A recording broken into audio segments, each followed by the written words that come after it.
The college football playoff rankings, the official ones, the ones the committee's going to go huddle up about and put out on a big television production, that's coming out in a few weeks.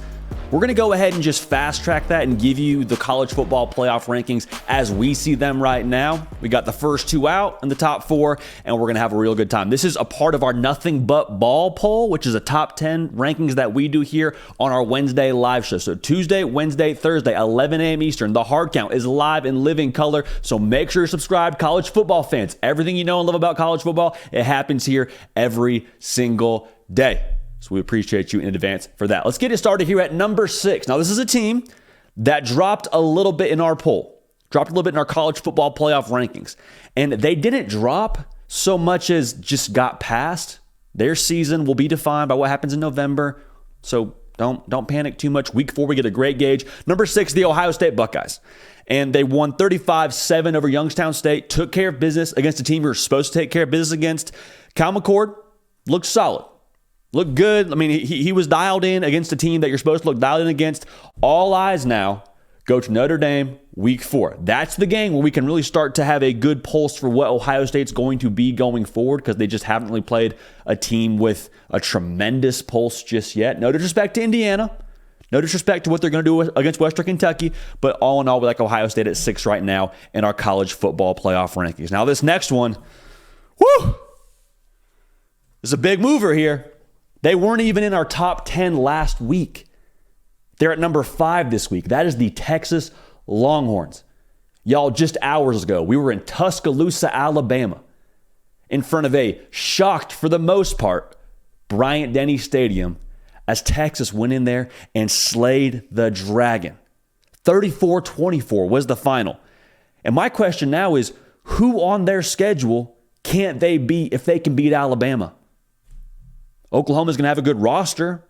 Are they better than Alabama? Kansas State won the Big 12 last year. Are they better than Alabama? So it's not so much a matter of can they, it's a matter of will they. Because we've seen this now with Texas. They have to be consistent week in and week out. It can't be a thing where you get up for Alabama and then you play Texas Tech and you don't bring your A game. All right, so for Texas, I think there's also a question of what don't they have on that roster. Steve Sarkisian has now tons of weapons to work with. He's got a quarterback that's experienced and enormously talented. That defense last night brought quite a bit of an edge to it now. It was the ultimate validation for them to get a win like that, especially on the road before they go to the SEC against what has been the standard in the SEC in Nick Saban and Alabama. Big time mover is Texas. They're at number 5 for us right now in our college football playoff rankings right here. So that's the first two out. You got Ohio State at 6 and Texas at 5. Let's get into the top 4. Returning to the top 4. We have the USC Trojans, and we're pretty high on USC over here. We like what they have at quarterback, obviously, as does everybody else, with the best player in college football in Caleb Williams. They won last night 56-10. They demolished Stanford. That was their first Power 5 opponent. And the offense, man, like, it is what it is. There are no questions. There's no concerns about what that operation is going to be. As long as you have Lincoln Riley and you have Caleb Williams, you're probably going to score right in the range of 40 plus a game. Now, they may get in some games where they have to score a lot more than 40 to win, but that goes back to what you have on the defensive side of the ball in terms of what you require of the offense, just kind of the way that this beautiful sport works, right? You're still waiting on that defense to totally take shape, but you won't have a great litmus test for that either until a little bit later in your schedule. September 30th, you got Colorado, and that's the game that became a lot more interesting as of the last couple of weeks. We all know that second half of their schedule is going to define them. So we're not overly concerned about what the defense does or doesn't look like right now.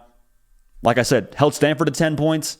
Also, the rushing numbers weren't great. Now, how long were the ones really in the game for USC is probably the question mark you have around that. They handle business, all right? So let's call a spade a spade. USC right now for us, a top 4 team in the country. At number 3, the Florida State Seminoles just continuing to roll along. 66-13 over Southern Miss. They're at Clemson week 4.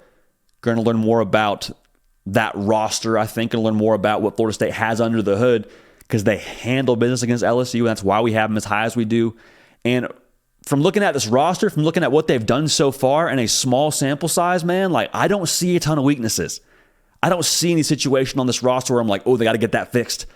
Ooh, they really have trouble stopping the run. They have trouble stopping the pass. Like, no, we're not saying any of that. We're not talking about the offense having issues. Like, this unit, to this point in the year, to be fair, it's very, very early, to this point in the year, extremely complete. I love the returning production, number one in the country, and also love the returning leadership. That really showed itself in game one against LSU. I think that's going to favor them as they get further and further into the season. Having guys that know how to win football games, that have been in the foxhole before, and are hungry to execute at an elite level and build on what they did last year. So for us, Florida State at number 3. No surprise here at number 2, you got the Michigan Wolverines. Handled UNLV 35-7. Right now, man, like with Michigan, not really playing anybody. It is what it is. So we are just trusting what we have seen to be trustworthy. They have their top 5 in returning production. J.J. McCarthy has been that dude against teams he's supposed to be that dude against. And each week so far right now for Michigan feels a lot kind of like a checkup. Like you turn on whatever game you're watching, you're peeking at the Michigan box score probably and just saying, what's that at? Oh, they're winning by 3 touchdowns? Okay. They probably are doing what I thought they would do already. Okay, now we'll move on to next week. Won't find out about them probably until October we get a better gauge. They go to Minnesota. Again, that's not even like elite competition, but you get a little bit more of a pulse from your opponent. So keep an eye on Michigan, as we all will. No surprises there. Michigan, the number 2 team for us right now. And our college football playoff rankings after week 2. Now at number 1, same deal. No surprises. You got the Georgia Bulldogs, 45-3 over Ball State.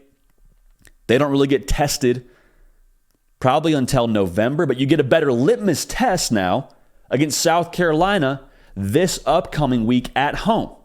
Okay, so it's not going to be, Alabama. It's not going to be like you got, the Kansas City Chiefs coming to town. But even so now, we've seen South Carolina at the end of last year extremely sneaky. If you don't take them seriously now, could be watching that game in the fourth quarter and say, whoa, hang on. Georgia's up by 4? Whoa, hang on. South Carolina's up by a field goal? Like, it could be that kind of feeling if Georgia doesn't come ready to play. Now, I fully expect them to come ready to play, and we'll break that down this week on our live show. But the luxury for Georgia right now is they have had 2 games in weeks 1 and 2 that have been an extension of fall camp for them. They've gotten a lot of guys work. They've got a lot of guys that are lower on the depth chart a chance to get some in-game experience, which is invaluable, as we all know. Fall camp ended last night for Georgia. They got South Carolina this upcoming week. We're going to find out a lot more about them as they get more and more into their schedule. Expect a gradual trend from them. Expect them to slowly but surely put it together and kind of have like an airplane approach. It's not going to be next week they're scoring 70. I mean, heck, I guess in theory they could, but I expect them to play their best ball when it matters the most in November, and expect Carson Beck to look like a guy who is extremely comfortable in the system by that point in time. Now, do they have any slip-ups before then? I guess that's the ultimate question. But regardless, Georgia, for us, the number 1 team in the college football playoff rankings and in the country after week 2. So to recap it for you, at number 6, we got Ohio State. At number 5, we got Texas, making an absolute statement just a mere hours ago in Tuscaloosa, Alabama. At number 4, we got USC. At number 3, we got Florida State. At number 2, we got Michigan. At number 1, no surprises, we have got the Georgia Bulldogs just continuing to handle business. So make sure you're subscribed. If you love college football as much as we do, you're in the exact right place to stay up with everything college football 365 days a year. Again, we are live Tuesday, Wednesday, Thursday, 11 a.m. Eastern. Get in the live chat. We'll have a good time. Want to hear from y'all, and we'll just talk some ball. We appreciate y'all. We love y'all. We're going to keep this party rolling, and we will see y'all next time. Hey, y'all. Thanks so much for watching. Subscribe to the channel here to make sure you don't miss an episode of The Hard Count. Also, be sure to check out other videos on the On3 YouTube channel.